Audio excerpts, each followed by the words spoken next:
Učesnica zadruge 7 Elita Aneli Ahmić tvrdi da je suprug Asmin Durdžić prevario sa starletom Stanijem Dobrojević. Ovo je sve šokiralo jer je ova učesnica rekla da je Stanija rasturila brak koji je trajao 3 godine, gde sa suprugom Asminom čak ima i ćerku. Stanija ne krije već neko vreme da je srećno zaljubljena, ali svog dečka je krila od očiju javnosti. Ona se sada oglasila za Blic i ispričala da je u pitanju zapravo prevara i da njen dečko nikad nije bio oženjen.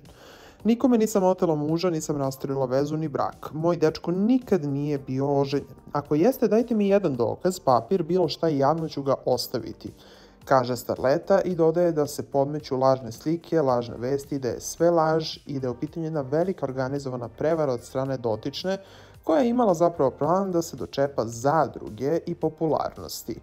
Nikome neću dozvoliti da mi narušavaju ugled i čast. Sve će se ovo raskrinkati, iako je trenutno udarna tema i trač poslastica za ceo Balkan, kaže Stanija.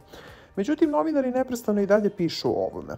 Dok Asmin tvrdi da nije bio u braku, ni verski na papiru, njegova žena Aneli u zadruzi tvrdi da se venčala sa Asminom i da za to ima i dokaze.